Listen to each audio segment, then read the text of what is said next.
What is up, guys? Dashing here for episode 495 of Community Universe Mode, number 132 of Monday Night Fusion. As you can probably already hear, my voice is still pretty messed up from last night's 4-hour-long Final Stand pay-per-view, so I'm going to try to take it a little bit more easy tonight so that I don't completely lose my voice for the rest of the week, which a little update for the rest of the week, guys. NGW is going to be on Wednesday, and Genesis is going to be on Saturday. 100% confirmed. It might still be on Friday, but more than likely, it's going to end up being on Saturday. So NGW Wednesday and Genesis Saturday. NGW definitely Wednesday. Genesis more than likely Saturday. We are here tonight for Monday Night Fusion, and as I just said, the fallout of Final Stand. Of course, we saw the second annual Deadly Games tournament play out, and kicking things off here on CMV's flagship show, none other than the winner of that tournament, Perry Heenan, is in action as he takes on the Asian sensation, Paul Devine. What up, everybody? J-Rod, Goat, Extreme, Zeus, Batman, Gumble, Holla Holla, Hardline.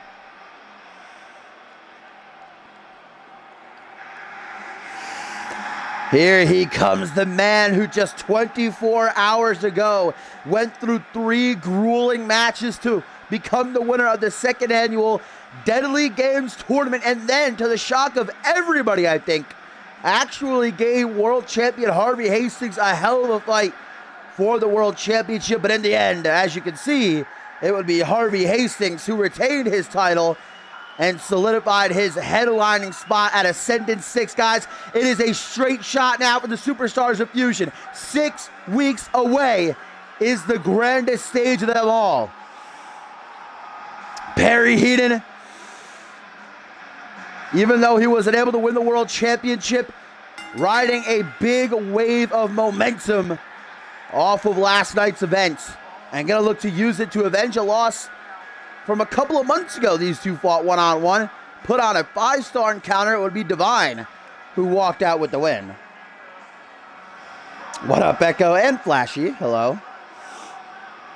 And Jay. Welcome, welcome, everybody. Hell of a match to kick off what is probably one of the most stacked Fusion cards we've had as of late. We've got 2 debuts tonight. Maurice Fisher III, MF3, the Angel.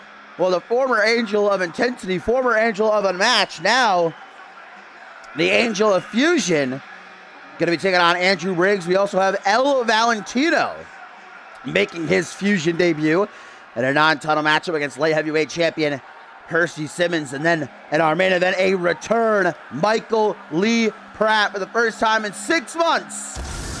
Going to be in a Fusion ring, as there's the man, the Asian sensation, Japan's biggest export, Paul Devine, baby. The 5-time undisputed champion, coming off a win last night at Final Stand alongside Schmitty. They knocked off Global Offensive after the matchup. Schmitty once again challenged Paul Devine to a match at Ascendant 6, and I think surprising many, Paul Devine declined the challenge, saying that he has nothing to prove. The matchup will do nothing for him. He's beaten Schmitty multiple times before. It's only Schmitty who wants this match. There's nothing in it for Devine. What up, Soul and Tim? Mark as well, and Gamer. What up, everybody?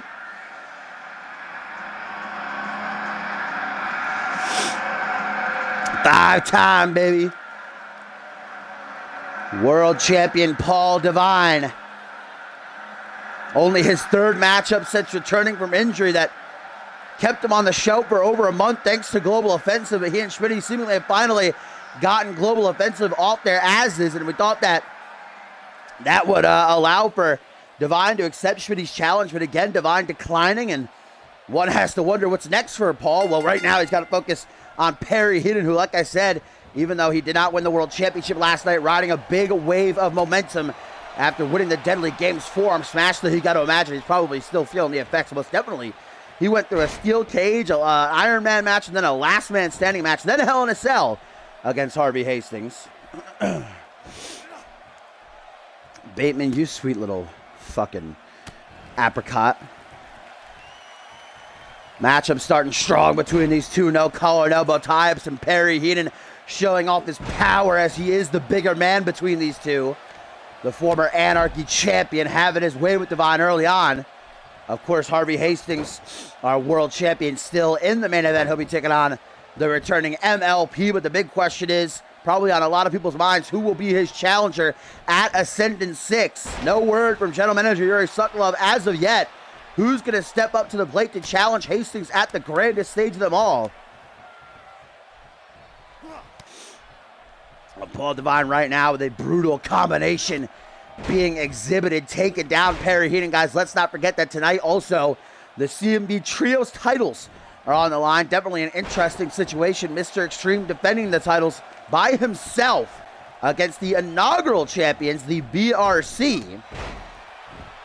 Talk about that matchup more as it gets closer here on Monday Night Fusion number 132. And Perry Heenan now with these lethal knees. Again and again to the side of the head, over and over. The pretty boy Pitbull knows that this would be a huge win for himself. I think that him competing here tonight is a little bit of a punishment from General Manager Yuri Sokolov, because it was last week that Perry Heenan came out here when Maurice Fisher III debuted, and Heenan, feeling as though MF3 was going to come over here and take the spotlight that he's been working so hard to obtain, and attacked MF3's personal driver. So I think that if anybody else would have won the Deadly Games, they probably would have gotten the night off tonight. It would have been deserved, but, well, Perry Heenan kind of was a bit out of line when attacking MF3's driver. Look at this right now. Gator roll into a side headlock. A stomp to the back of the head now, brought up to a vertical base, and Paul Divine currently in firm control over Perry Heenan. Goes for a headbutt, gets an elbow to the face instead. Staggers him a little bit. What up, Topher? Ooh, nice combination there by Heenan.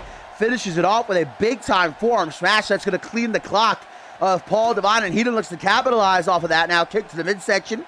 Up into a power bomb position. This is not what Paul Divine wants. Big buckle bomb by Perry Heenan. Lateral press one. Only a 1 count. Heenan now tries to keep up on the attack, bringing Divine up to his feet, but Divine's ready for him. Elbow to the midsection now. The man who puts the rising and rising sun, shades of his brother Quantum, with the Future Shock DDT. Now Perry Heenan a bit out of it. Paul Divine knows it. Irish whipper to the corner. What exactly does Divine have in mind here? Knife edge chop across the chest, lighting it up to the 4th of July. Big time drop kick on the corner. Remember, guys, Ascendant 6 is 6 weeks away, but we still have one more stop 2 weeks from now, 15th of July. The superstars of Genesis bring Purgatory your way. And what is shaping up to a big card, we know the main event of Purgatory will be Harvey Hastings, and whomever his announced challenger for Ascendant 6 will be against the Genesis main event world title match. Josh Wolf and Apple World Champion Chris Andrews as Perry Heenan right now. Big time damage dealt with that brain buster on the top turnbuckle. That just turned things around real quick, and Heenan follows it up with a wheelbarrow neck breaker. Lateral press now by Heenan. Very well could have the job done, but only a 1 count. Like I said, this being a rematch from 2 months ago where these two tore the house down, and Paul Divine emerged the victor. I don't think I can do a brain buster. I don't got a good enough voice for that, or any dragon screws.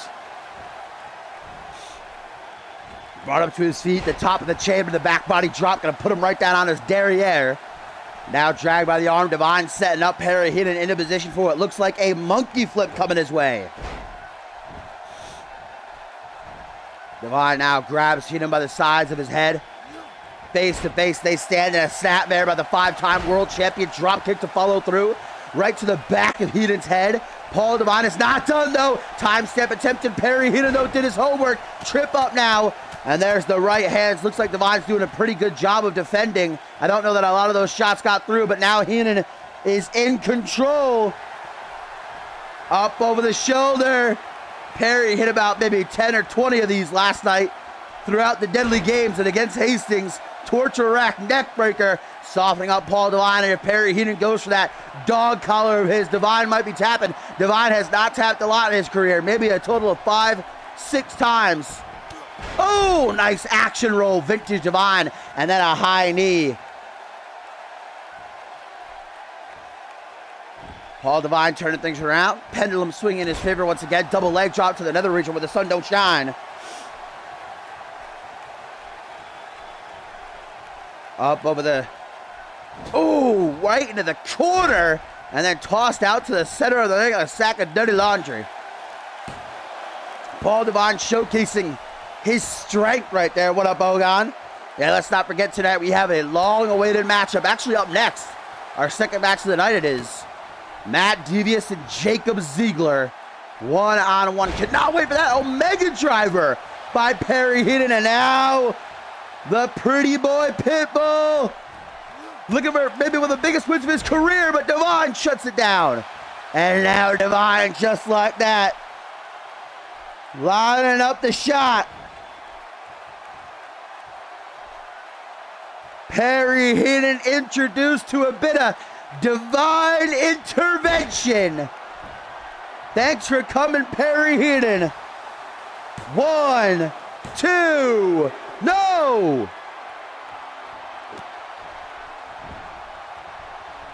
Perry Heenan surviving divine intervention. This matchup continues. Heenan went through far too much last night in the deadly games in order to come here tonight on Fusion and lose that easy to the Asian sensation, but now a second time. Devine brought up onto the shoulders. The torture rack neckbreaker again.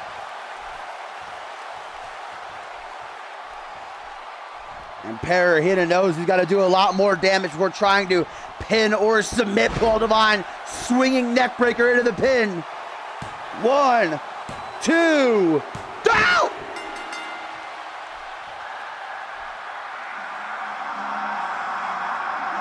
What? What? Perry Heenan just pinned Paul Devine. What the hell? Where did that come from? Perry Heenan, after hitting a second torture rack neckbreaker, hit a swinging neckbreaker, and it was enough.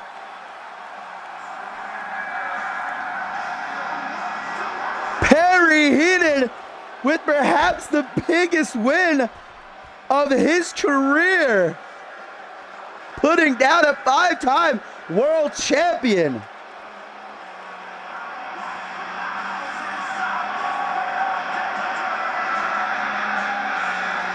What a way to kick off Fusion. A huge upset. Perry Heenan evens the score. Paul Devine.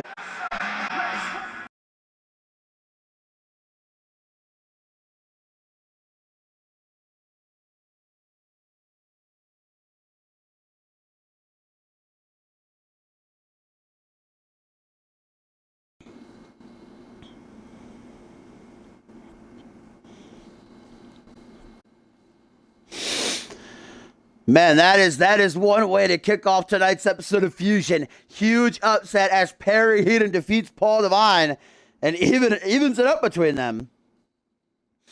1-1 now, but the action continues up next. The matchup, a long time coming. Matt Devious, the hero killer, takes on the pro Jacob Ziegler.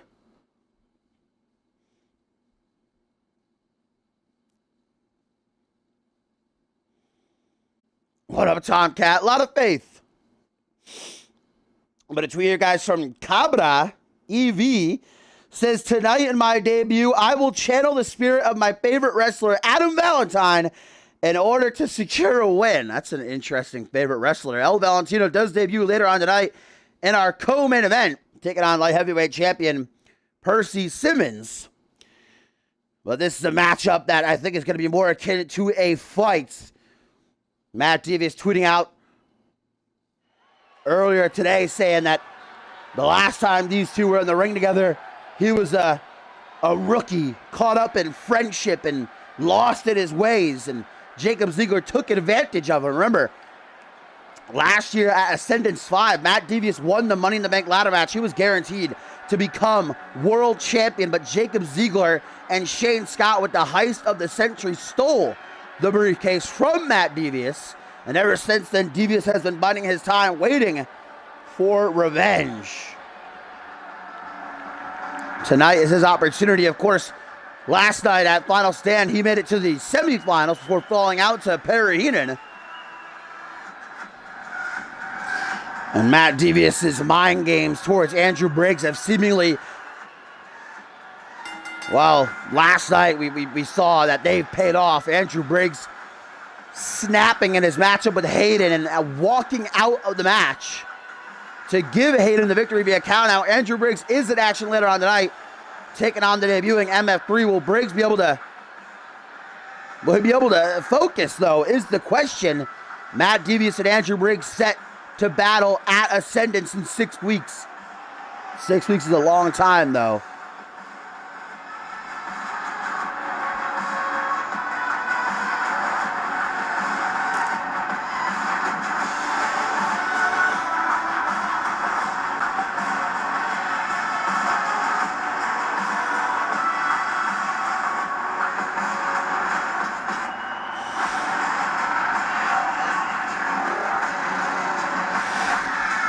Matt Devious,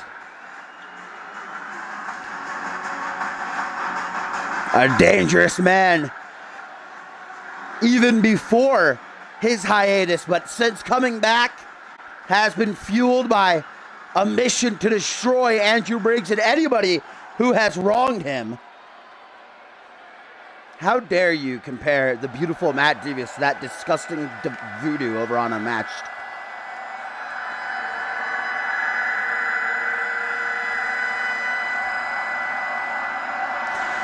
And here he comes, the pride of Scotland, and maybe one of the biggest upsets of last night's Deadly Games. Jacob Ziegler falling out in the semifinals to PJ Moon. Ziegler was a favorite to win the whole thing, but once again, his world championship aspirations were dashed.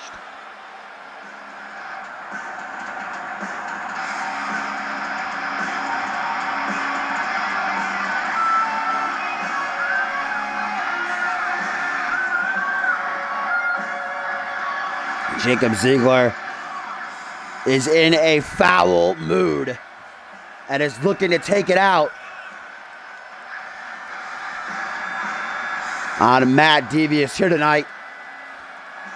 Of course, still to come, guys, a lot of big-time action. Right after this, Rob Cross going to be going one-on-one with PJ Moon. The debut of MF3 and MLP returning in the main event against world champion Harvey Hastings.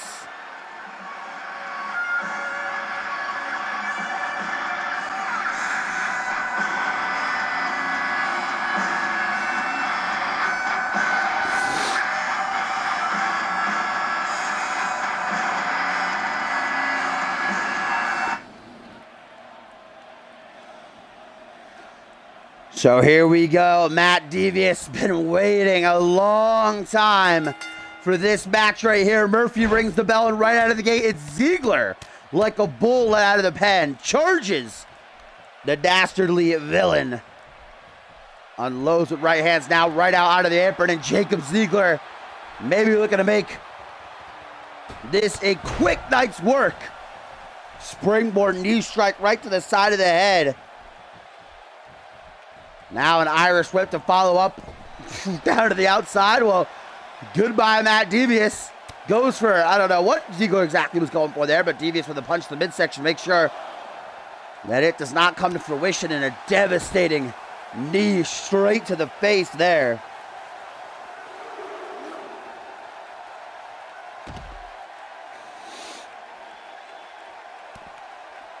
Referee Murphy, count already at 3.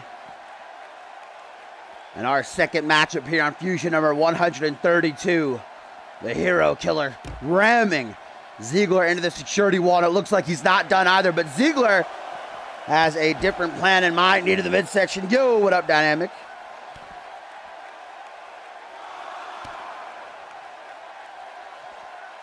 Count of 5. Jacob Ziggler, a couple of stomps down to the back of Devious's head. Whoa! No, it's not false count anywhere. Was that a reversal into a reversal?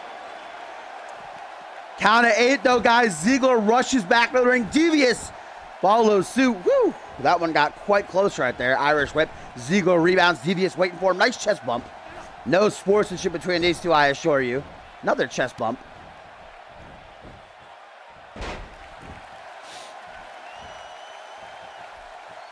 Brought up onto his feet. Matt Devious looks to capitalize, going for a jumping cutter. But instead, Ziggler going to floor him with maybe one of the nastiest DDTs I have seen as of late. That's Tim, Maury.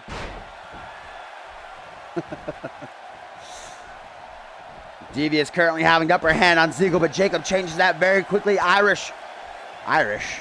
Just an Irish. One Irish, please. There's vintage Ziggler having himself a bit of fun at the expense of Devious here. Now Ziggler just telling him, get back in the ring if you dare, boy. Matt Devious does indeed dare. Oh my God, Devious! Holy shit! With a crucifix powerbomb. The Dasher revealed them with a clothesline, sending Ziggler down to the outside. Goes to the leg immediately, but Ziggler's waiting for him with a kick up under the chin. You did just hear Tim Dynamic Ziggler. I don't think there's anybody in CMV who taunts more during a match than Jacob Ziggler. The swag walk. Devious right here, man. But oh my God!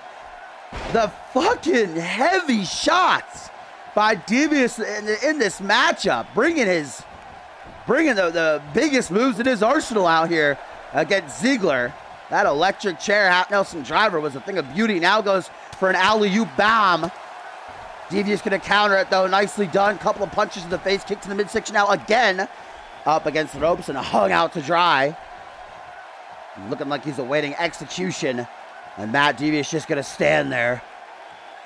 The former Money in the Bank winner and light heavyweight champion, perhaps not exactly knowing how to follow up on that. Freezing for a minute. That gives Ziggler the time that he needs. Half Nelson backbreaker. Ziggler backs into the corner now.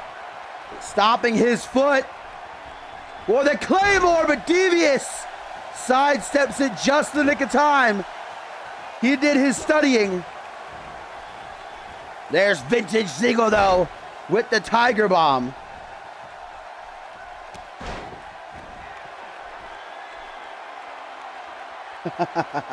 Up to the top rope, and Jacob Ziggler with the greatest moonsault I have ever seen in my days of calling CMV action. That was a thing of pure beauty.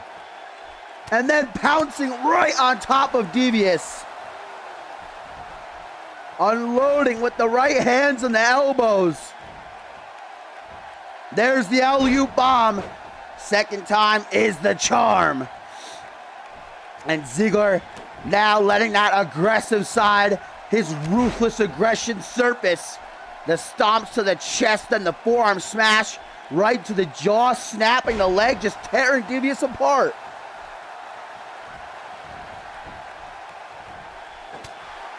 European uppercut, though. Devious stays alive, goes for his bicycle knee strike, but Ziggler had it well scouted and straight into a flapjack.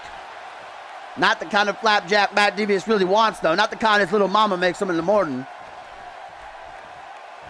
The kind that's got him planted face first into the canvas. Into the corner again, and Jacob Ziggler marking his territory. Will he get it this time? The Claymore right on the button, and Devious busted open. Follows that up to Ziggler with a kick to the back of the head. Now dragged by arm and leg, and Ziggler looks for the final blow. The heel hook from the Pride of Scotland. 1, 2, 3. Talk about your close calls. Jacob Ziggler thought he had it done there. I thought he had it done.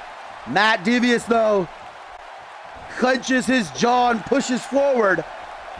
Got to turn the ties. He's looking to do so right here. Wrong time to taunt, though. And doing Ziggler's signature taunt as well.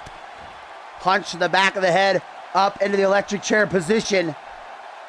Turn around. Sit out powerbomb. I knew this match was going to be a good one.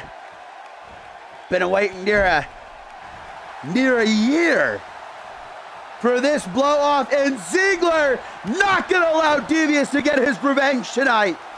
Another heel hook, and Devious drops like a sack of stone. 1, 2, 3. You have got to be kidding me. Matt Devious kicking out of a second heel hook, and now Jacob Ziggler is pissed if he wasn't already before. After not winning Deadly Games, shades of Hall of Famer Paul Anderson, Jacob Ziggler's good friend with that spine buster. Jumping cutter. Devious, though, somehow. Mandible claw! Devious shoving his sweaty hand down Ziggler's throat. Lateral press, 1. Only a 1 count. Ziggler is stunned. Matt Devious knows it. Looks for a big comeback win. Cradle DDT. Ziggler out of it. Devious backs into the corner. Looking for the final blow. With the drive-by knee. Ziggler! Drop to hold the counter, and Devious gets guillotined on the middle rope. And now Ziggler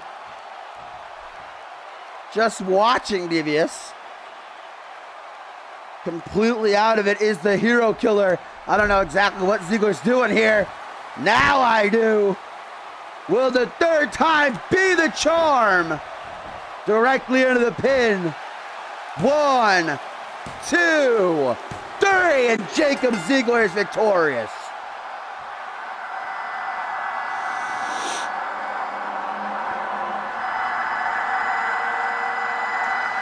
A third heel hook from the Pride of Scotland does the job, and Ziggler once again defies Matt Devious.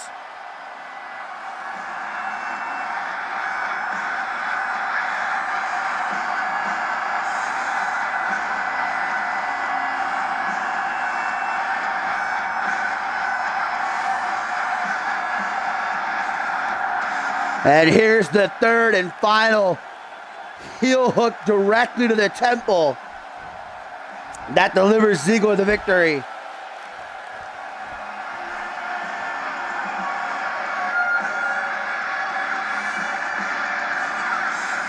Maury, I remember a time when you were a big Ziggler fan. Well, Jacob Ziggler doesn't need the adoration of anybody. He's victorious tonight. And as we search to find who will it be to challenge Harvey Hastings for the world title at Ascendant 6, Ziggler just made a pretty good point that it should be him.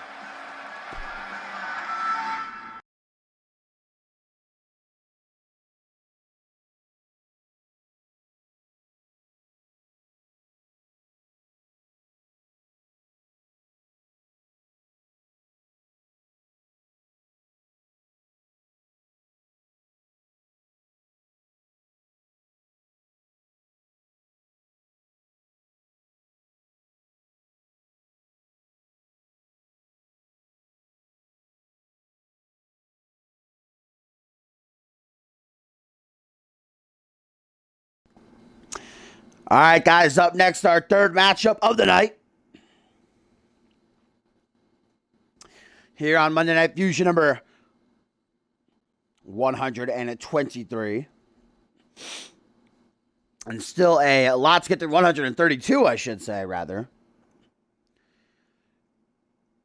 Up next after this, the debut on Monday Night Fusion of the MF3. Very excited about that. He takes on Andrew Briggs. The question is, will Andrew Briggs be in the right frame of mind to focus on Maurice as Dream goes it solo against the inaugural champs, the BRC? Debut of nobody takes on Percy Simmons, and in the main event, Harvey Hastings welcomes back MLP. But first, Rob Cross, with Chris Diamond at his side, takes on PJ Moon. It seems as though the animosity between Diamond and Moon has only gotten worse after their matchup in the Deadly Games last night at Final Stand. Their 5-star match in the opening round, what was hailed as match of the night, was hoping maybe the heat between them would finally fade, but once again going right back on the attack against each other on Twitter. Chris Diamond saying that he was screwed and that he deserves a one-on-one fair rematch for his title. PJ Moon said, "You don't deserve anything. I knocked you out first round." Well, this is Chris Diamond's buddy, Rob Cross, that's in action, as Diamond will be watching at ringside.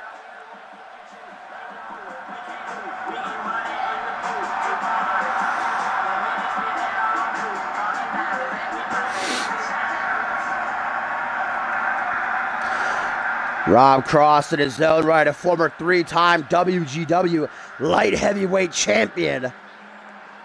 He and Chris Diamond, the last ever Fusion Tag Team Champions, winners of the 3rd Annual Tag Team Cup. This is a big match for Rob Cross, and one that, if he wins, would, I'm sure, put a big smile on Chris Diamond's face. What up, Big Al? Just missed your match.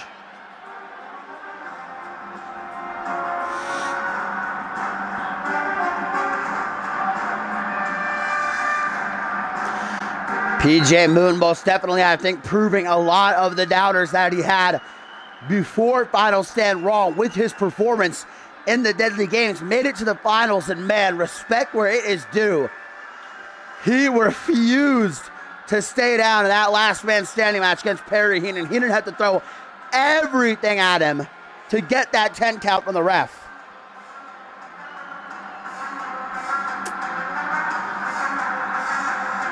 PJ Moon is still a man on a mission.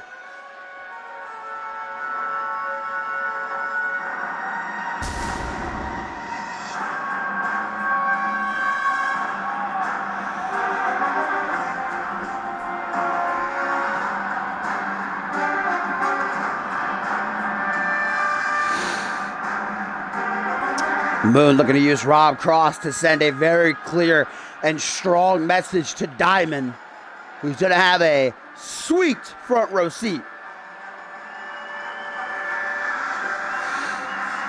With Ascendant 6 approaching fast, just 6 weeks away. Wins are what matter most to the superstars of Fusion, NGW, and Genesis. We've already, of course, got some huge matches confirmed for Ascendance, including the main event. Josh Wolf battles Chris Andrews in a 30-minute no DQ Iron Man match for the Alpha World title. Matt Devious and Andrew Briggs battle. Ryan Kent and Quantum going to be going one-on-one. MLP challenges Alistair Knox to the United States title. Knox not here tonight, but MLP does have his first match in 6 months. And the main event, going to find out there's any ring rust on him, though there didn't seem to be 2 weeks ago when he attacked Knox. Big time! Brainbuster out the gate from PJ Moon. Of course, not to mention the 3rd annual Slick B Memorial Battle Royal, going to be bigger than ever this year. 30 men going to compete in that over the Battle Royal, over the top rope Battle Royal, I should say, to honor the life and times of the one and only Slick B. Irish whip now, PJ Moon going to rebound off the ropes. Rob Cross, like I said, don't take him lightly against PJ Moon. You might not give him a chance. PJ Moon, a world-class competitor, a champion around the globe, but here in CMV, even after his performance last night, many can still consider him a rookie and unproven.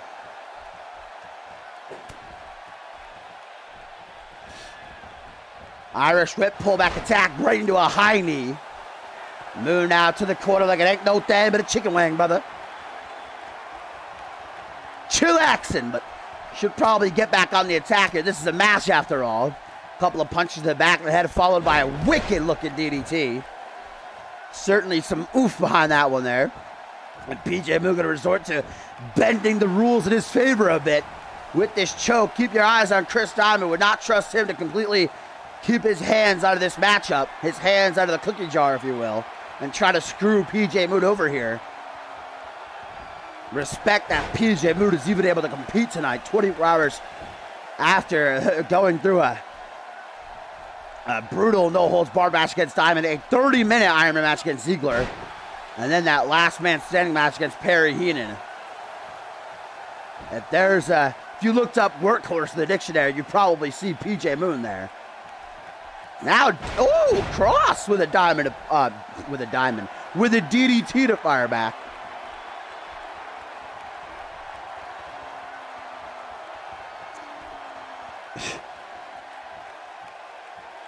I'm not sure, Tim. Why, do you want to come over? I'll cook you some of my famous chicken piccata.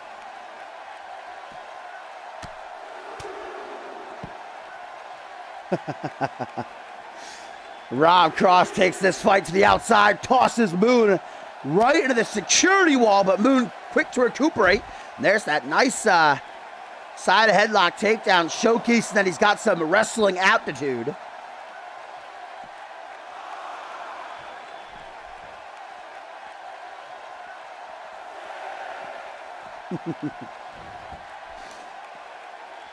Oh no, count of 7 by referee Murphy. Luckily the count gets reset after slamming Cross chest first down onto the apron. Whereas we know all the hardest parts of that ring converge. Rob Cross taking some pointers by Chris Diamond.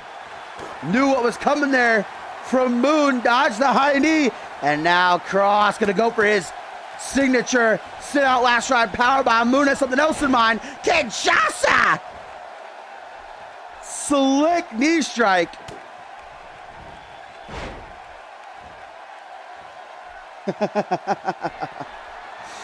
Oh, Chris Diamond, guys, apparently live tweeting this matchup from ringside. Go check out those tweets if you want to see what he's saying. Chaos kick. 1, 2, 3, and PJ Moon disposes of Rob Cross just like that.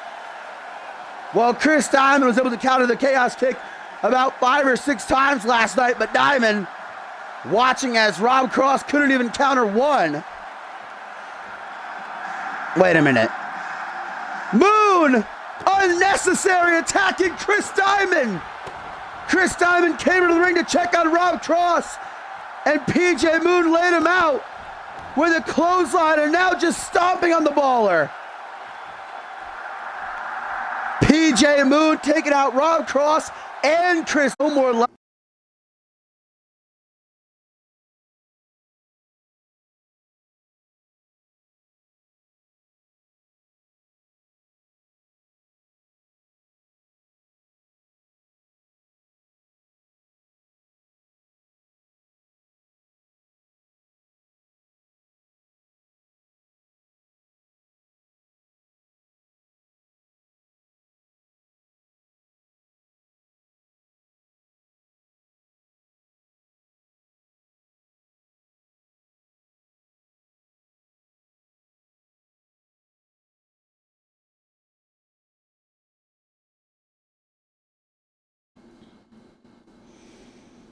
So PJ Moon makes relatively quick work there of Rob Cross and then attacks Chris Diamond after.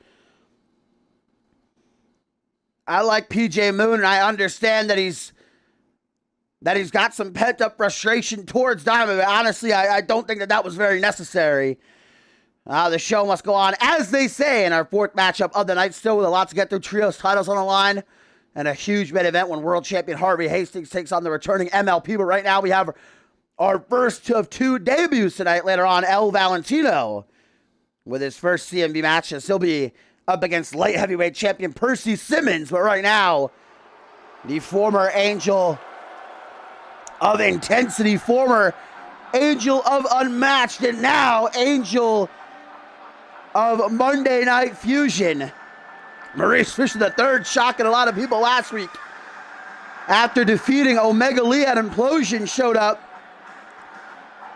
said that he was now a Fusion guy and wanted to jump straight to the front of the line for the main event at Ascendant 6 when Perry Heenan would come out and say, I am not going to let you jump over here out of nowhere and take my spotlight. Perry Heenan would then go on to attack MF3's personal driver before finally things were broken up.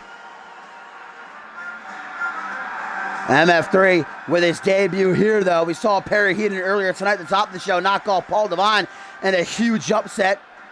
MF3 definitely being dealt a pretty big matchup for his first night here on Fusion against King of the Ring and three-time record-setting light heavyweight champion Andrew Briggs. But the question on everyone's mind is, will Andrew Briggs be able to focus? Last night, it seems as though the mind games from Matt Devious finally snapped him. He walked out of his match with Hayden, giving Hayden the win via countout.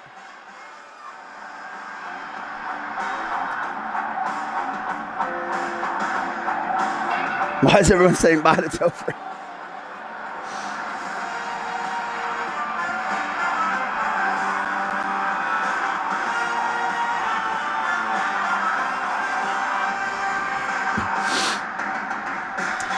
MF3 certainly taking the time to acquaint himself with the Monday Night Fusion atmosphere, as here he comes, the King of the Ring, Andrew Briggs, who these past few months has been slowly but surely cracking at the seams, and last night it's as if the floodgates finally burst open. Everything that Devious has done to him, triggering in his match with Hayden, and it honestly was a great match he was having with Hayden, and it looked as though Andrew Briggs, he was in control when he decided to suddenly just walk out of the ring and give Hayden the count-out victory.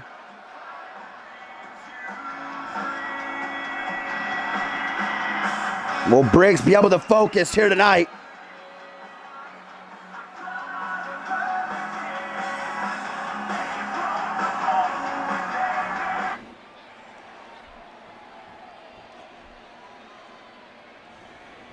So here we go. And a nice handshake at the start. No personal animosity between these two. MF3 with a clean slate coming to Monday Night Fusion. He doesn't want to... No, he's already incurred the wrath of Perry Heenan, so he's already got people on his bad side. Doesn't need another enemy.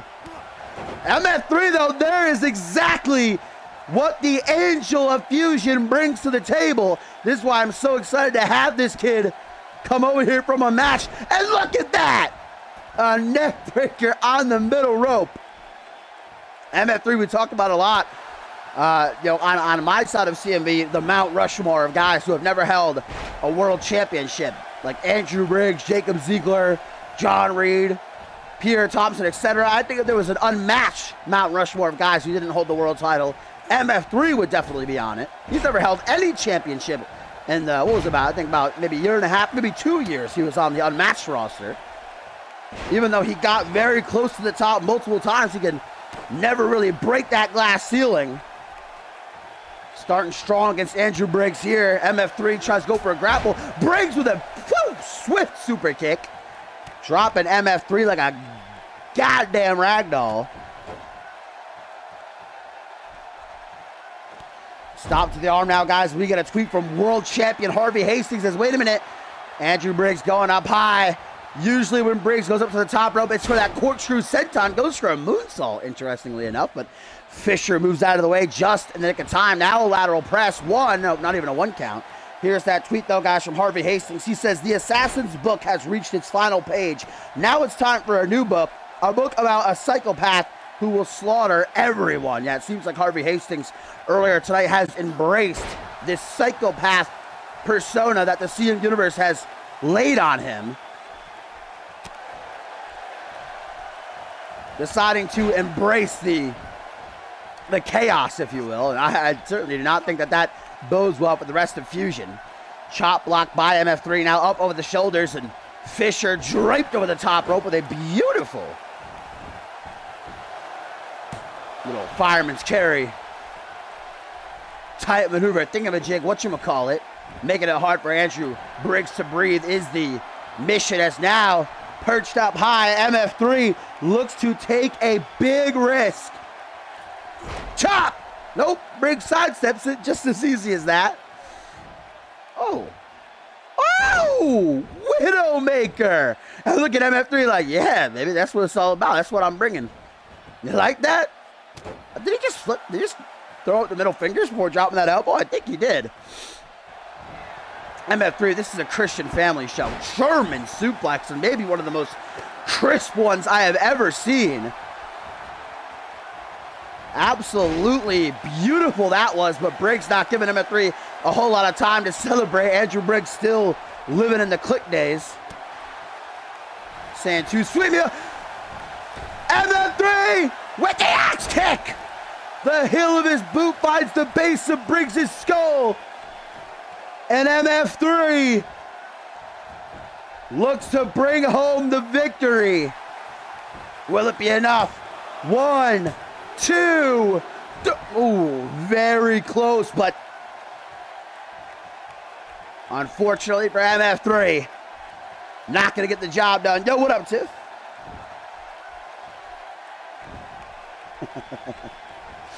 Is it still stuck on 39%, Elvis?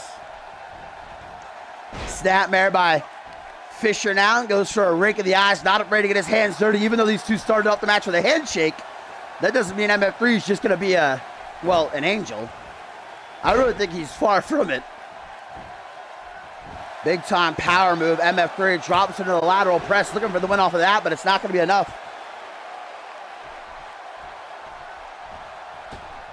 Woo! Springboard. Cross body now. I think I've said ooh maybe like 3 or 4 times this matchup, man. That's what MF3 is all about. Stomp right to the bicep, and Andrew Briggs now has his opening.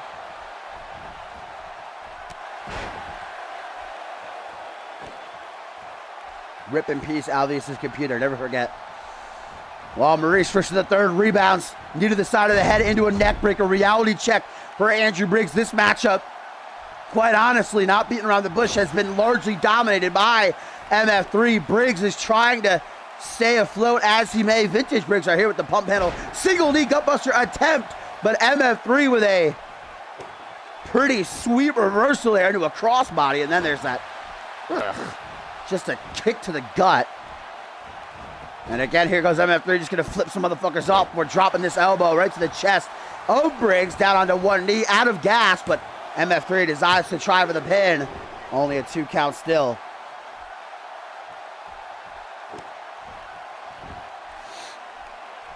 Second turnbuckle. Maurice already showed us that he's not afraid to take risks in this matchup, but that one does not pay off for him. Went to the high rank district, unfortunately did not land the way he would have liked to, but Andrew Briggs tries to get going, and now it looks like a tiger bomb by Fisher, and Maurice dragging Briggs by the feet away from the ropes, going to target the knee. Knows that Andrew Briggs likes to use his knees, especially for his finishing maneuver, that Shining Wizard, a short arm clothesline in the corner. Fisher obviously did his homework. That was a really close call right there. Fisher's like, you kidding? Fuck you mean?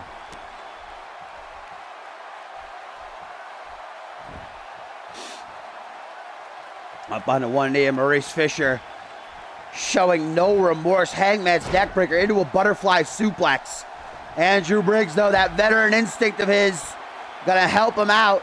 The wherewithal, drops the outside where he knows that Fisher cannot pin or submit him, but Fisher's not giving him a moment's rest. Briggs, though, from behind. GG. There we go. Got it the second time. Chop block, takes out MF3. They forgot the spot.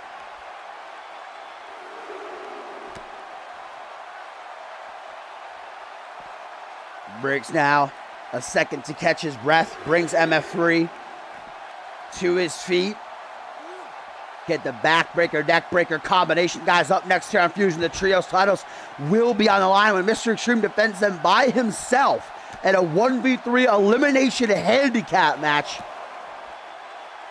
The former and inaugural Trios champions, the BRC. Main event, of course, still to come. Harvey Hastings welcomes back MLP. But guys, right now, we are at a count of 5, and Andrew Briggs has taken control. Finally throwing a lot of big moves at MF3, but at the ref's count of 6, they got to get the fight back in the ring here. We don't want Briggs fucking losing by count out again. It seems as though he's focused enough to maintain his line of sight, if you will, on MF3 here and try to push back what's currently ensuing with Devious. But it's still tugging away at his attention enough for MF3 to capitalize, like right there. Knee down to the top of the head, out of the okay. And Briggs now with a pin attempt. Just a 2 count. That was great. Now I'm the biggest MF3 fan there is. Very good match. The Fusion debut of MF3. It started really strong for MF3, but now Briggs is starting to come back just as I say that. Maurice corkscrew neckbreaker. Oh my God! The way that MF3 just landed, I think he took the worse bump than Briggs. Jesus fuck. 1, 2, just a 2 count. MF3 selling his own moves so hard that he just nearly killed himself. Holy shit, now a clothesline by Briggs.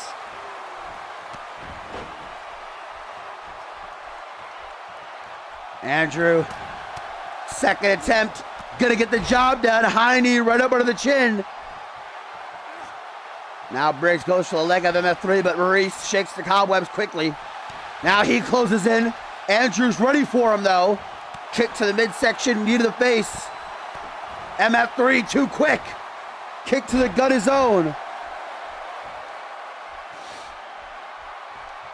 Oh.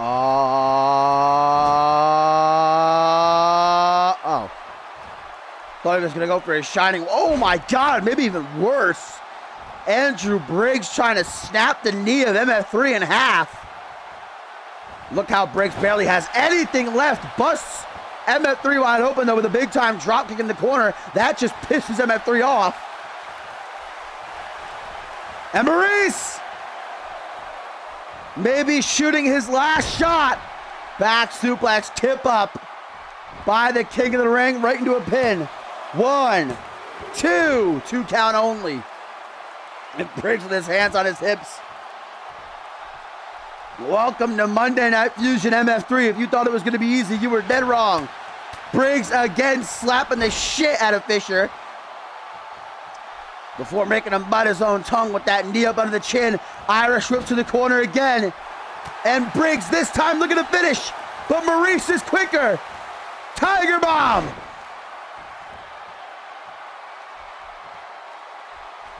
And now Briggs on spaghetti legs. Inverted Dragon Rana by MF3, spiking Briggs right on the top of his noggin.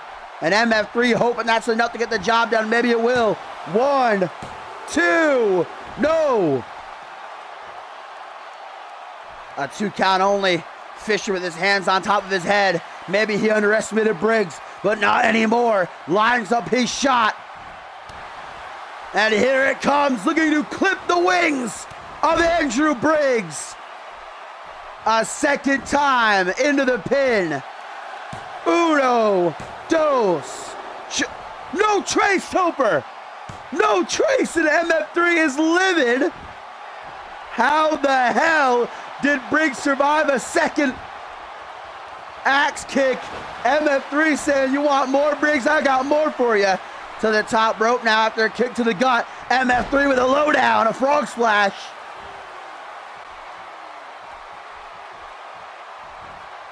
Now it's just rat-a-tat-tat offense by MF3 here. Neckbreaker by Andrew, and Briggs somehow still has enough left in the tank, feeding off the energy of the CM Universe. Catches a second win, clothesline. Don't think that's what he intended. Gonna give it a second go. Clothesline. Clothesline again. Ducks Maurice's clothesline, rebounds, clothesline again. Fisher with his eyes glazed over, jumping knee tap by Briggs, stomp to the face. What a match. MF3 still not done. And he's looking down at Andrew Briggs, almost maybe a bit of respect beginning to seep into the mind. Oh, wait a minute. Andrew Briggs rarely ever goes for this. Only when he's desperate. Briggs, corkscrew senton, connects into the pin. 1, 2. Oh, no, you gotta be kidding me. Briggs arguing with referee Murphy. He can't believe it. The corkscrew senton is usually always a last-ditch effort by Briggs, and it always works. What a blockbuster that was. Arm drag, MF3 reverses. Reversal again. Looks like a brainbuster. That's all I had to give you. Brainbuster.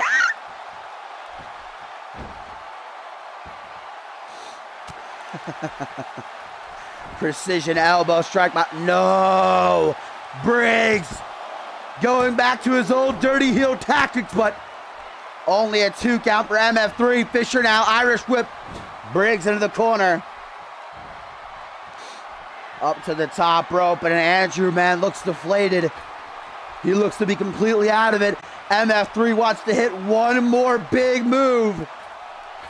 What is he gonna go for? Oh, brother. Superplex! Rolls through. What strength into the Falcon Arrow.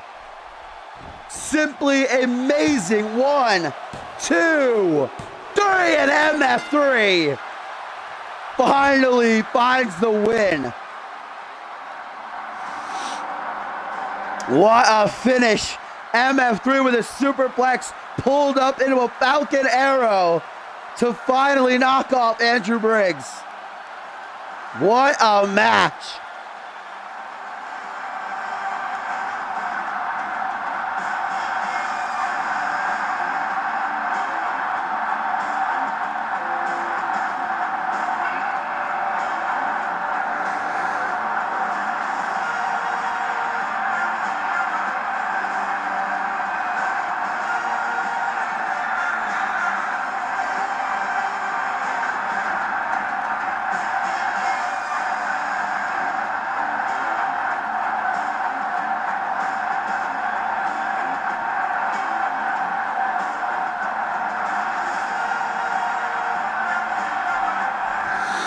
MF3 debuts on Monday Night Fusion and puts on a banger, showing exactly why he very well could be the next big thing. Takes a bow, a well-deserved bow. Sucks for Andrew Briggs, but it is excited though for what comes next for MF3 here as a part of Fusion.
And of course, guys, as we get ready for our tertiary main event, tune into our website, cmvwrestling.com, ! Join in the chat. We'll give you a link. You don't want to miss the exclusive Bloody match. Caleb Reed to head into the domain of Bloody Justice. Not sure exactly what to expect there.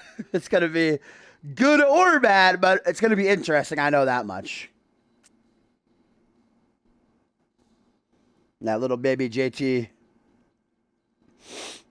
Well, most definitely, if you are a betting man, you're probably going to slide your chips into the corner of the BRC, and with good reason, for this one-on elimination handicap match. Mr. Extreme is defending his trios titles by himself.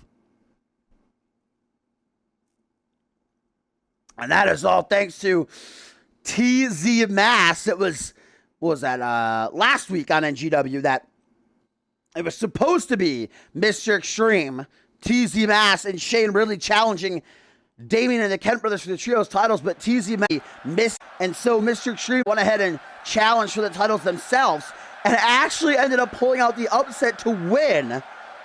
TZ Mass then, after the match, would come out to attack his two former partners, obviously showcasing that he didn't miss his flight, but instead opted to not lend a hand, and went on to further prove that point when he, quite on brutally, guys, I don't know if that's even a sufficient enough word, he killed Shane Ridley backstage, murdered Shane Ridley, and according to medical reports, Shane Ridley is not going to be cleared to compete anytime soon, meaning that Mr. Extreme is on his own, because obviously Matt's not going to show up now to help him out. If he wants to retain the trios titles and bide his time until Shane Ridley comes back so they can find themselves a new partner, he's got to get through the BRC here. The BRC, who are enacting their rematch clause, they're the ones who lost the titles to Damien and the Kent brothers about 3 weeks ago.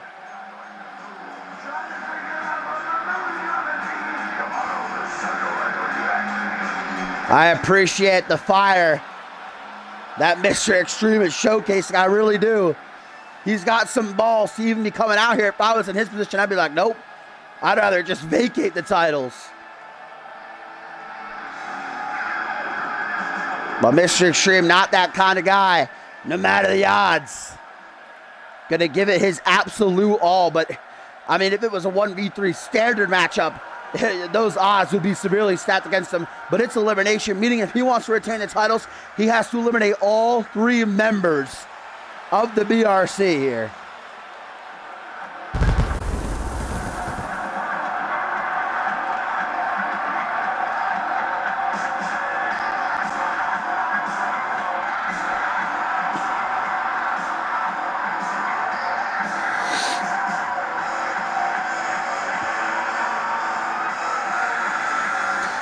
The inaugural CMV Trios champions making their way to the ring. Quite honestly, I don't know that I've ever seen the type of domination exhibited by Damien and the Kent brothers when they beat the BRC 3 weeks ago to win the trios titles.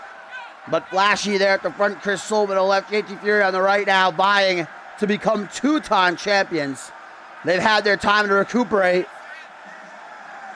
And I'm sure that, knowing the BRC and the kind of guys they are, they would have preferred a fair fight. But with the championships on the line, they're not going to pass up this opportunity.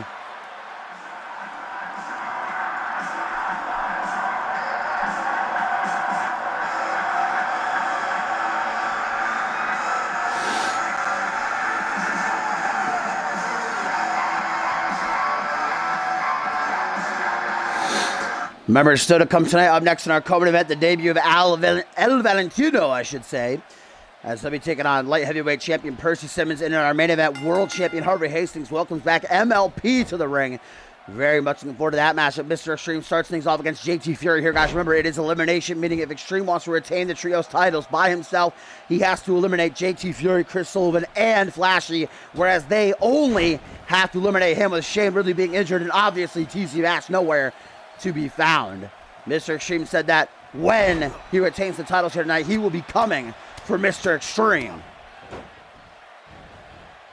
made that a promise in Extreme, with certainly a huge opportunity to compete here on Fusion as he goes up to the top rope, starting strong against Fury. You know, we've seen people against stiffer odds than this before in CMV's history, and they've come out on top. I'll never count out anybody in Mr. Extreme telling JT to suck his little wang dang diggly doo, his sweet Don Johnson.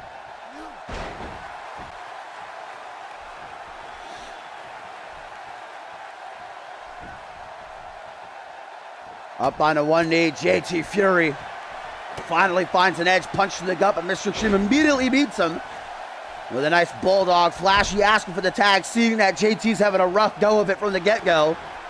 But Extreme, kick to the gut, and a pump handle driver.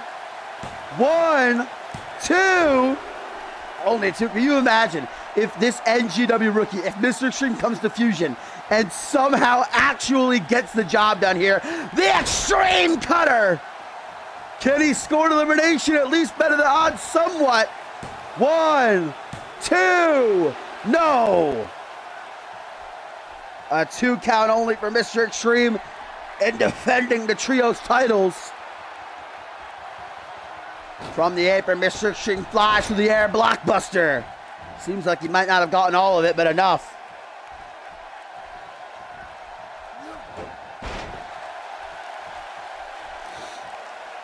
JT now wants a tag, and he's going to slap hands with Boston's own Chris Sullivan.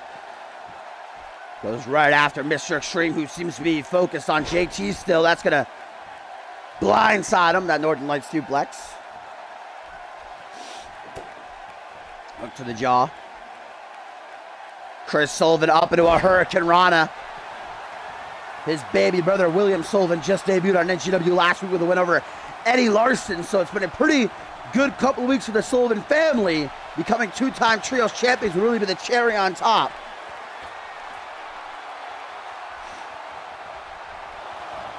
Rolls to the outside, does Sullivan. Not giving Mr. Extreme a moment to rest up. Continuing the attack, but Extreme with a drop toe hold.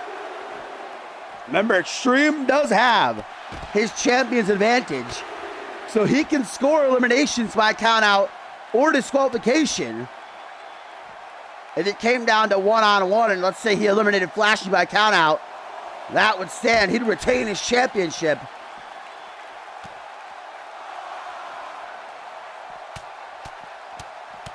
Right now, at a count of 5, Mr. Extreme might be thinking it's going to be, you know, a tactical advantage to try and eliminate Sullivan by countout, but no, count of 6 brings him back into the ring. Up to the second turnbuckle and a leg drop. That was an interesting leg drop, how that was hit. Mr. Extreme, guys, so far, I can't believe I'm saying this, but it has been beating the asses of the BRC. Flashy cheering on his boy Sullivan. Crack to the ribs, gets a receipt though with that kick. Spinebuster Sullivan wants to get the hell out of here and make a tag, but Extreme doesn't allow it.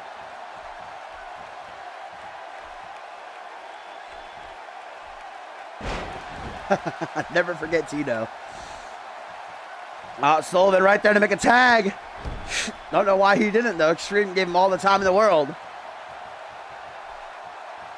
Now the sole trios champion, the Chrome Dome of Chris Sullivan, about to go splat on the canvas with that rotation neck breaker.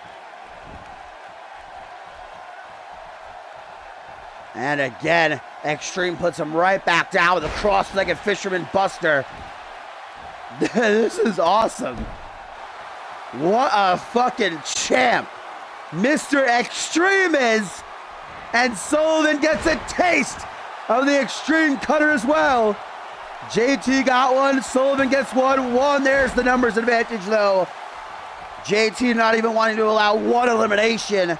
And now a reverse DDT takes out Extreme, giving Sully a bit of time to try and recuperate.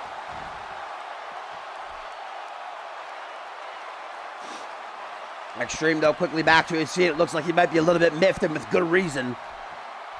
Again, I have immense respect for Extreme for even coming out here. But it might have been Might have been the bad choice. Not a good decision. Blockbuster again.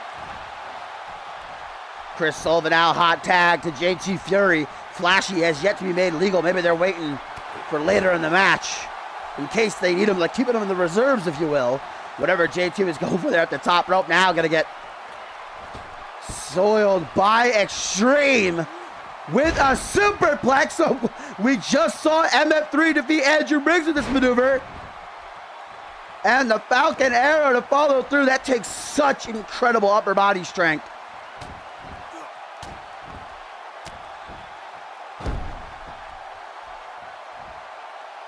Now elbows to the chest, and Mr. Extreme still in control. Pump handle driver number 2 to JT Fury.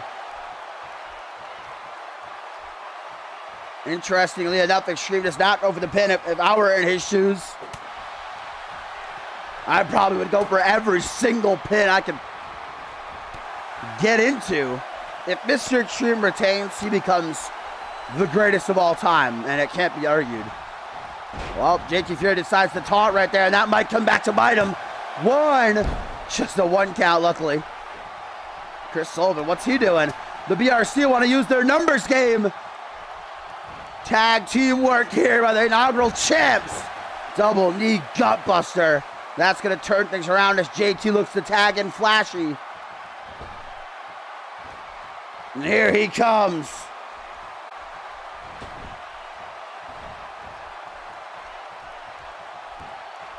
Mr. Extreme's ready for him. Attempts a temple clap, but instead gets a vertical suplex dropped into a reverse STO. Flashy wants to bring it home, become a 2-time Trios champion. They're the inaugural champs, held the titles for near 2.5 months. Look at that. Woo! Sharp DDT off the kneeling position.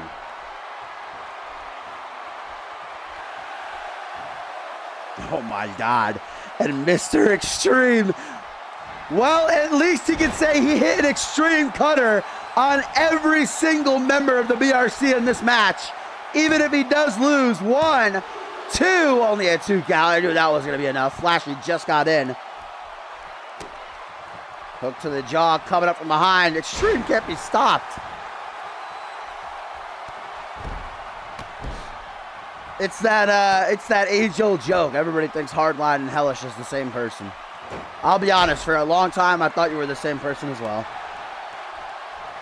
Mr. Extreme showcasing exactly why he is in that wave to be the future of CMV. Right now, though, he is tired as can be, and with good reason. Exhausting himself, but a second time, he just needs that 1 elimination, and then he's a step closer to pulling out this clutch. Extreme cutter. Sullivan looks to be out of it. It'll be up to JT to stop the pin. 1, 2, 3.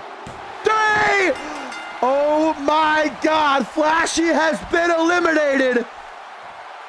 It's down to 1v2 Extreme. Can he actually do it? Only a 1 count. Off the leg hook, arm hook, reverse STO. Dark Matter, and affectionately known by some. Flashy been eliminated. To the apron. JT Fury, Chris Sullivan remains. 630 senton from the ropes.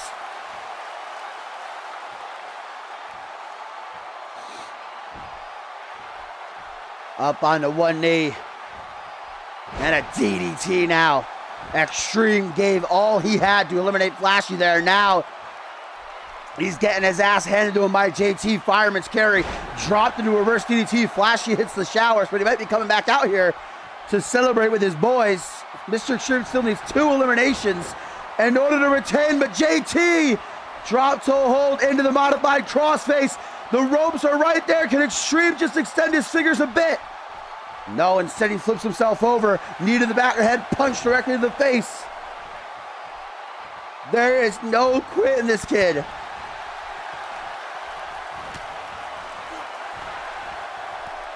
Ooh, nice sequence. An Extreme with a boot to the back of JT Fury's head. What is Extreme going for now? Up onto the second turnbuckle. Takes a fly through the air. Blockbuster. Loves his blockbusters. I'll say it's my observation for this match. Hot tag now to Chris Sullivan. Boston's own Big Sully. Rallying with a head full of steam. Single leg, single leg, single leg.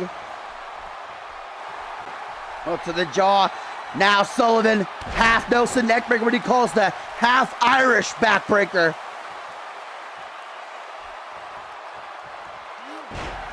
Flashy has been eliminated. It is down to 1v2 for the trios titles. And again, Extreme telling Sullivan to suck his little winner. But Sullivan instead, elbow to the side of the head, busts Extreme open, and Extreme pump handle driver. Yo, if this kid does this, if he retains the trios titles, I'm gonna be, I don't even know, I won't have words. I will not have words. The fact that he eliminated Flashy alone is astonishing. Now look at a desperation pin by Sullivan. It should be Extreme who's the one that's desperate in this match. Going after that cut. Looking to unload some bows, but Extreme escapes the head scissors. Up against the ropes now, and Extreme going to send Sullivan for a ride, but instead back body dropped out onto the apron. Sullivan fixes his trousers, big hook to the jaw. Extreme though a bit quicker. Blockbuster for the 4th time in this match. Extreme knowing he has Sullivan in trouble. Cross-legged fisherman buster again. And absolutely drained is Extreme, busted open, drenched in sweat. But knowing what he's fighting for, what's on the line, not wanting to give TZ Mass the satisfaction of costing him the trios titles codebreaker. Busted wide open is Sullivan.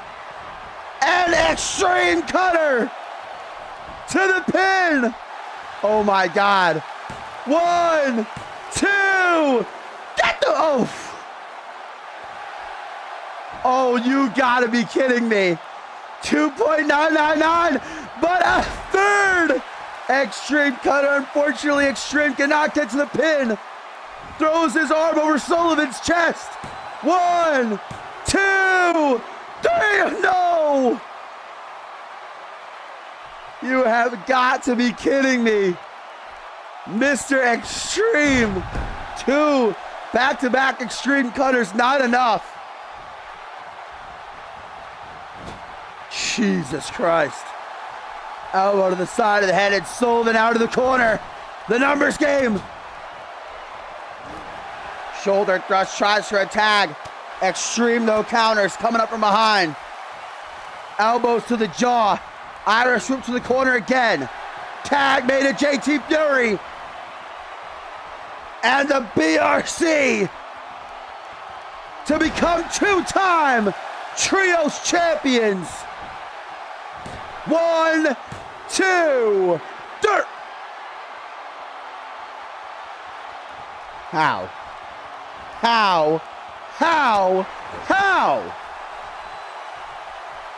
I can't even express the amount of respect that I now have towards Mr. Extreme, bleeding like a stuck pig. Kicked out of the Magic Killer. Goes for his codebreaker though. JT sidesteps, brings Sully back in. Flashy's been eliminated. Trios titles on the line. Drop to hold, elbow drop combination. End of the pin. 1, 2, 3, and it's enough. The BRC are 2-time Trios champions. What a performance by Mr. Extreme, but in the end, he had accumulated too much damage. But man, he has nothing to be ashamed of. He eliminated Flashy, and he kicked the asses of Chris Sullivan and JT Fury. I have never seen anything like that. But the BRC are once again the trios champions, and TZ Mass, I'm sure wherever he is having himself a hearty laugh.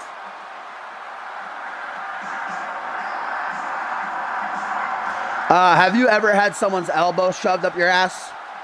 I'm sure it doesn't feel very good, okay?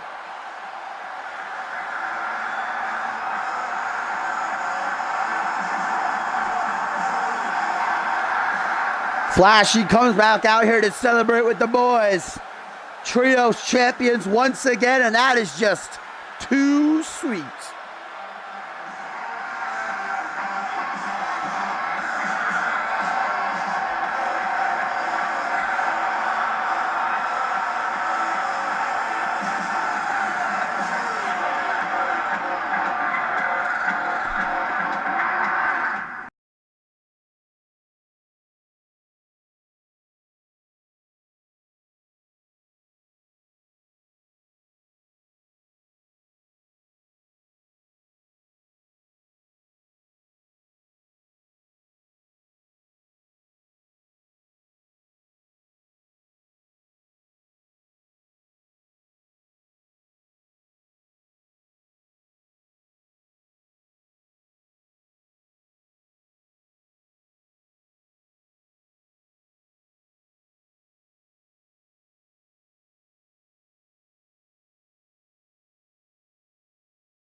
All right, guys, it is co-main event time. And we have ourselves a debut coming our way. Newcomer El Valentino in the building, and certainly a big opportunity as he takes on light heavyweight champion Percy Simmons.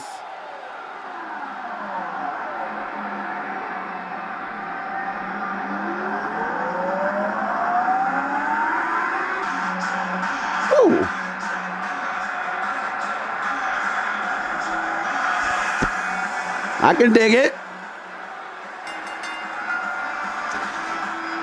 I can't tell you a whole lot about this guy. He just seemingly came out of nowhere one day.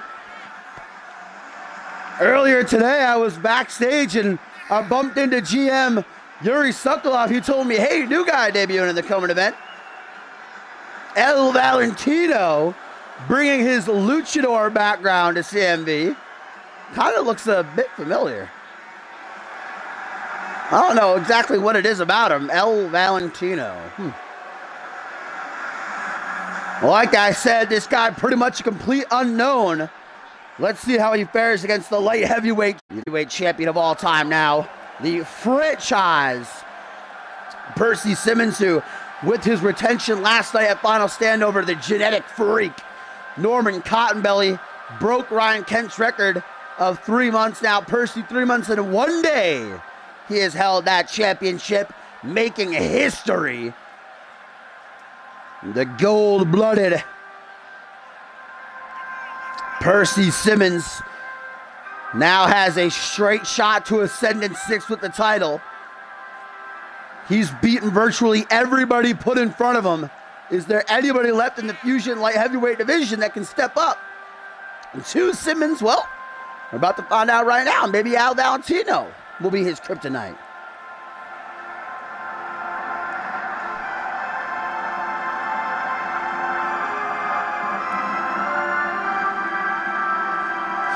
The main event is Harvey Hastings versus MLP, Flashy.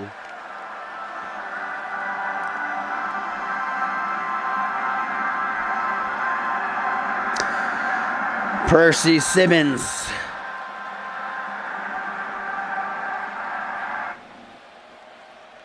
Undoubtedly now one of the greatest light heavyweight champions of all time. I talked about last night during Final Stand, probably the best since Ryan Kent. I don't know that I put him over Ryan Kent, because Kent, of course, still holds that record of 9 defenses as light heavyweight champion. Not just the most of the light heavyweight title, but the most of any championship in all of CMV. Percy Simmons is at 4, so 5 more, and he'll tie him. Complete shot right there by the deck, who now goes up to the second turnbuckle. Simmons rallying as El Valentino, making his debut, gets up to a vertical base, only to be floored. No moonsault. Gets out of the way. Snap German suplex. And Al Valentino, as quick as a blink of an eye, taken out stat. BRC did, Flashy.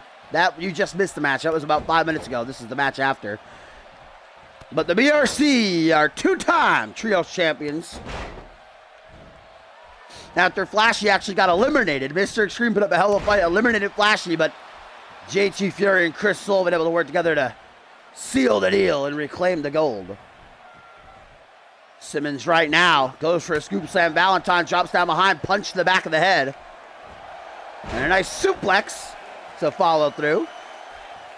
El Valentino. There's something about him. I don't know what it is, but it's just like, I look at him and I feel like I know him. El Valentino. Where did this guy come from? There's something fishy about this guy, but there's something fishy about pretty much everybody in CMV. Now goes to the top rope, looking to show us that luchador background with a nice little front flip leg drop. A Mexico hangover? I guess. Jawbreaker. And the franchise creates a bit of distance. I'm sure he's loving the new challenge. Bringing in the world-class Norman Cottonbelly last night to challenge him for the title. Unfortunately, Norman, though, wasn't on his A game, and Simmons capitalized to retain. El Valentino looks to be a bit out of it.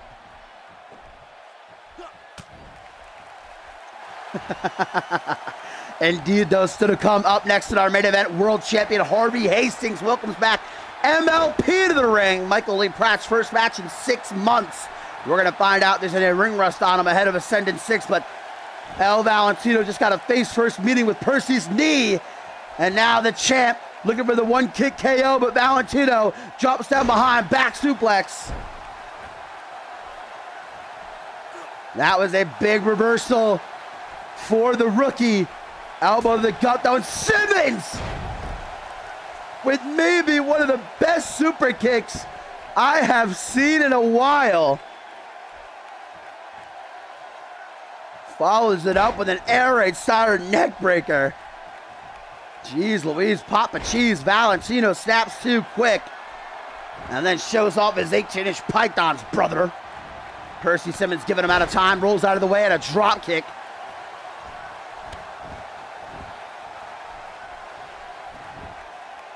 Flops him over onto his back. Double leg drop to where the sun don't shine. Rolls through again. Propping Valentino over his shoulders for the air raid siren neckbreaker.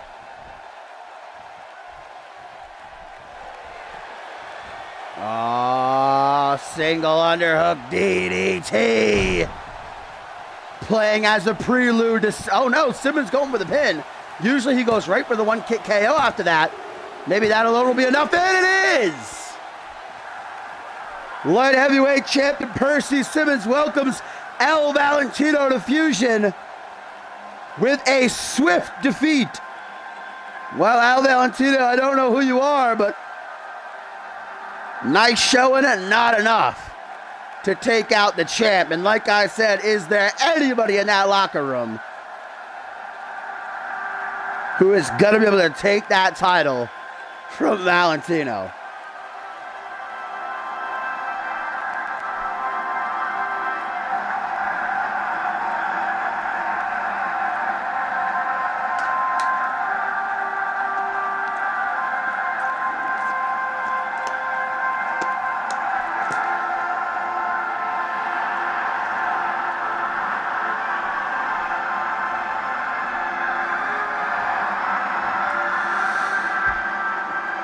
The franchise adds yet another name to the list.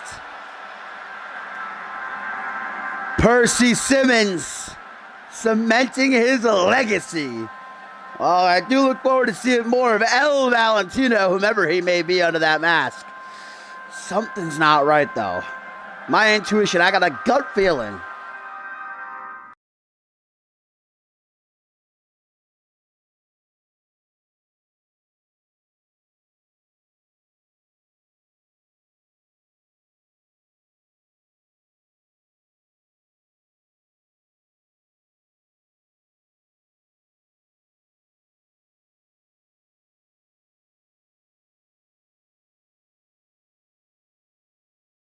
What the fuck? Why does it keep taking off Harvey's alternate attire?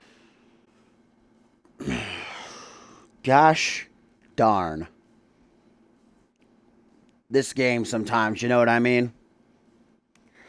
Really just grinds my gears.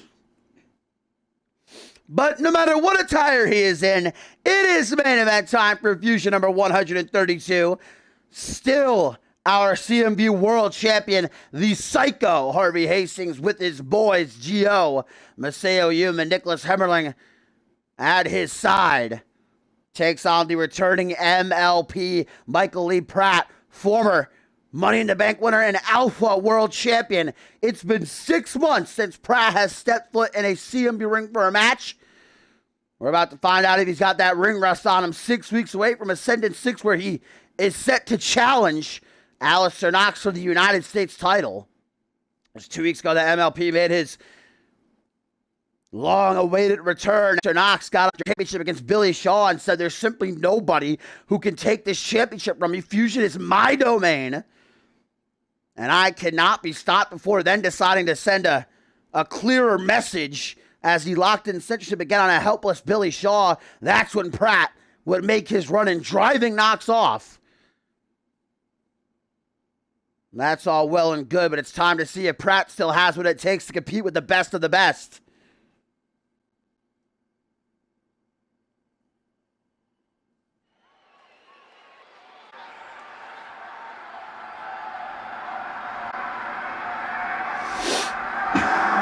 And a tweet here, guys, from El Valentino says, "What the hell was that? I call conspiracy." And of course, he's not in the middle either. I hate this game. Well, there they are. The CMV World Champion Harvey Hastings, the man in action here. To the left, Nicholas Hemmerling in the middle, and the Japanese bulldozer, Maseo Yum, bringing up the right. Yum and Hemmerling last night at Final Stand, taking that loss to Schmitty and Paul Devine. But it was Harvey Hastings who dashed the championship aspirations of Perry Heenan in the main event inside a Hell in a Cell. Went on Twitter afterwards and said, "Never fucking doubt me again." Then earlier tonight, deciding to finally embrace the psycho persona that the CM Universe has given him. Saying, "You want a psycho? I will give you a psycho." MLP gonna have to try to stay focused with the rest of Global Offensive lurking ringside. But this could be a big opportunity for Pratt.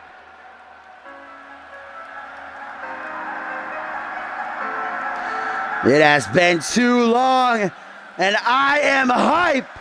Michael Lee Pratt, 6 months on the shelf. He is back. The King of Flight, baby, has returned home. The former Alpha World Champion has bided his time, and now he sees his opportunity to strike the grandest stage of them all. He will challenge the seemingly unstoppable Alistair Knox for his United States title, though.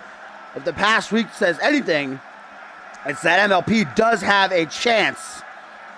First losing to Harvey Hastings on Fusion, and then, of course, out to Perry Heenan in the opening round matchup, the Deadly Games.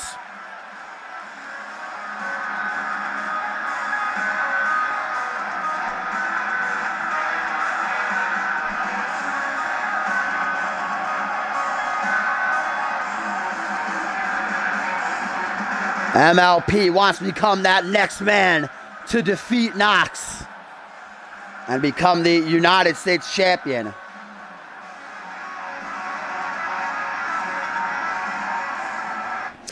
But here we go, main event. That's in 6 weeks at Ascendance. Right now here in Fusion number 132, Pratt has got the world champion in front of him, and both men vie for strikes out of the gate. Both miss.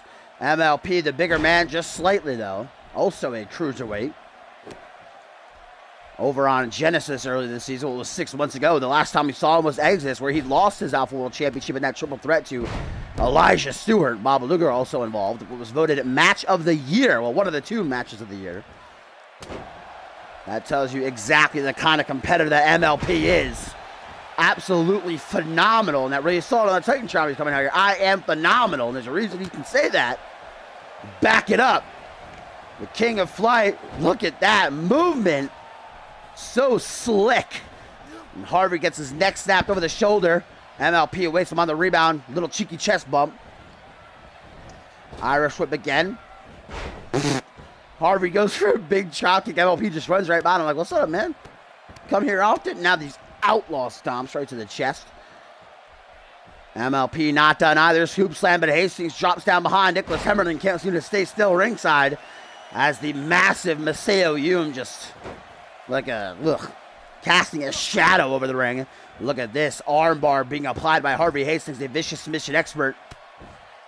MLP, though, finds a quick escape route. Couple of jabs to the side of the head, and now Pratt having Hastings tied up, grabbing the tights there. Suplex dropped into a neck breaker. Beautiful, so fluidly brought together. Michael Lee Pratt, a man who started off his CMV career in the original incarnation of NGW. Big Sunset of the Powerbomb. When he first debuted, I believe it was at in the 5th annual Royal Rumble match. He was immediately eliminated, breaking Xander Slate's long-standing record of shortest time in the Rumble. Would then go on a losing streak before, I don't know what changed. If he went to Zach Payne's training camp, maybe changed his diet, something or another. And MLP just turned into an absolute brute. Went on a, what was it, I think maybe 15, 16 match winning streak. Before then capturing Money in the Bank at Battle Scars 3. Cashing it in to become world champion at the top of this season. Head scissors whipped by MLP now. And looks like, again, the King of Flight goes for a vertical suplex. Hangman's neck breaker.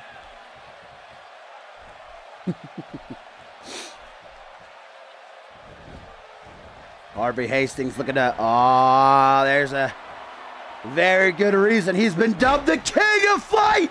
He just hit the blitzkrieg. Harvey Hastings' own signature maneuver utilized against him in that instance, and that's just going to piss him off. The Psycho now looks to fire back with a single leg dropkick with MLP. Instead, going to show off some power with a lifting waist-side slam.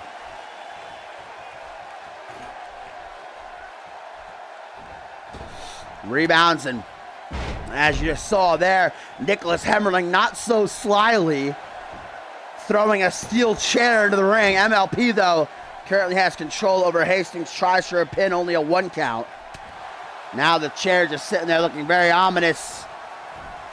World champ fires off, scoop slam attempted. Pratt drops down behind, reverse DDT.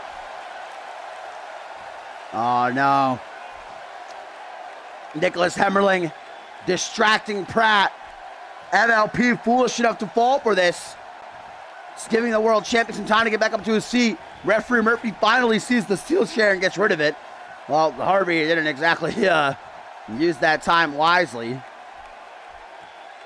Now Pratt. Woo! Giving Harvey Hastings a face-first introduction up that top turnbuckle.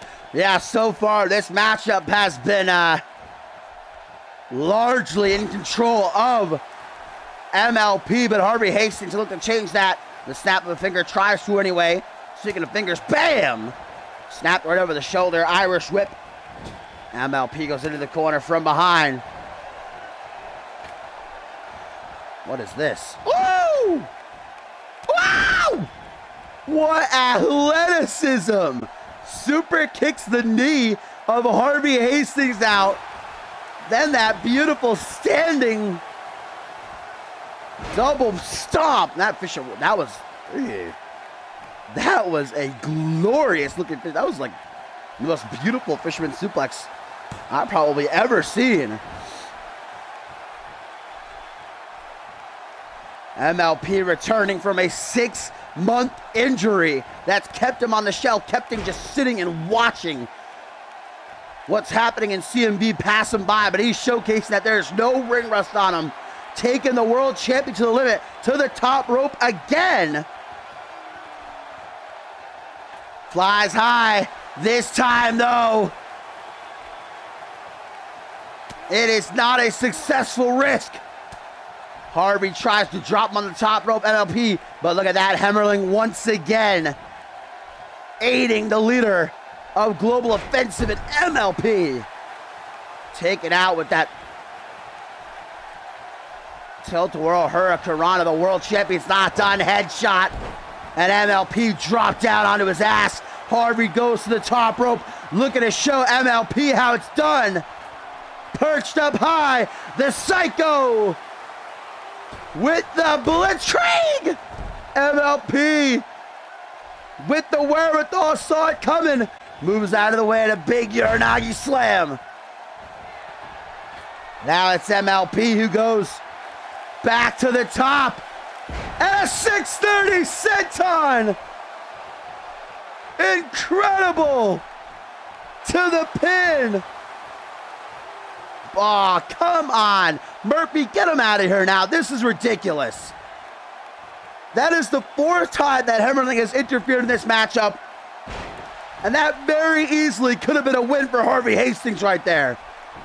Well, Harvey Hastings, I think, making fun of MLP, now might be paying for it.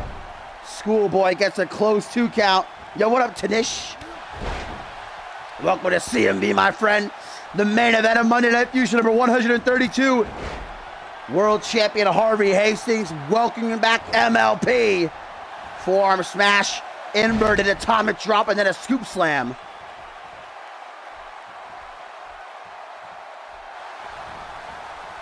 Ducks a clothesline though, whatever Harvey Hastings was looking to hit there, MLP had it well scouted.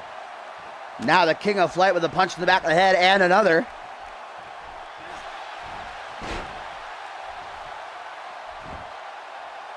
Now a surfboard stretch being applied by Michael Lee Pratt. He's a high flyer, risk taker, but MLP knows when he has to slow things down, give himself a little bit of a break, a chance to catch his breath. Harvey Hastings, though, escapes. Headshot again. Like a wet spaghetti noodle. MLP crumples under his own weight. Hook of the leg by the Psycho. Gets a 2 count, looks over to his Global Offensive allies who don't really know what to tell him. Now Harvey knows exactly what he has to do. Brings Harvey up to a vertical base. Looks to bring him back down with a suplex, but a knee to the top of the head rocks him. And gives Pratt that opening. Lifting reverse DDT to the pin. Now it's Hume. Come on. Murphy, grow a pair. Fucking get these guys out of here. I think Murphy might be scared to eject Global Offensive and get on their bad side, but this is ridiculous. Every time Pratt has an opportunity to win this match, Global Offensive interfere. 3rd time, MLP with that vertical suplex neck breaker. No matter how many times Global Offensive save Harvey Hastings, it won't matter because MLP with another 630 senton directly to the pin. 1, 2, 3, no! Harvey Hastings now survives in his own regard. Imagine the beating that his ribs are taking in this match, though. Harvey has got to start thinking, what do I gotta do? He tried for the Blitzkrieg and MLP countered it. Pratt seems to have an answer for everything that Harvey Hastings is throwing at him tonight. From behind now, the former Alpha World Champion with a backbreaker. Hemmerling and Hume acting like they're not impressed ringside, but I am. Michael Pratt not only doesn't have any ring rust on him, he looks like he's in better condition than ever before. Irish whip to the corner. MLP thinking drastic measures. Puts Harvey up top. Tucks his legs, the outside of the top rope. MLP. This is the third time we're going to see this tonight. Superplex into the Falcon Arrow. It won MF3 his match against Andrew Briggs earlier tonight. And Harvey Hastings just going to no-sell it. Instead, Hastings, just as he did to Chris Diamondback at Homecoming 3, and just as he did to Perry Heenan last night at Final Stand, Anaconda Vice locked in by the Psycho, the world champion, and MLP has no choice to tap. And thanks to the interference of the Global Offensive, MLP should have won that match 2 or 3 times over. But the distractions of Hemmerling and Hume delivering the victory on a silver platter to Harvey here. No, and now Harvey Hastings wants to send a strong message, put an exclamation point as he assaults MLP after the match is already over. Necessary, but disgusting display by the champion.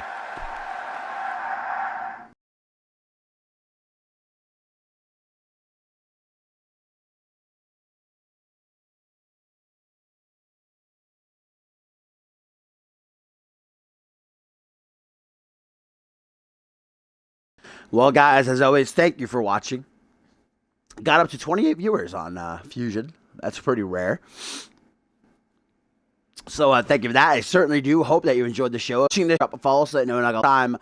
Wednesday, like I said at the top of the day, maybe on Friday. I'll let you guys know about that on our web. Exclamation point Twitter, exclamation point Discord in the chat. We'll give you links to our social media. Exclamation point join. We'll give you a link to our website, cmvwrestling.com. If you have a call and you want to join, we are on Xbox One. You are more than welcome. And I'll catch you all on a Wednesday. Hopefully my voice will be back to normal by then. And thanks for watching. Love you. Peace. Have a good night. Try not to die.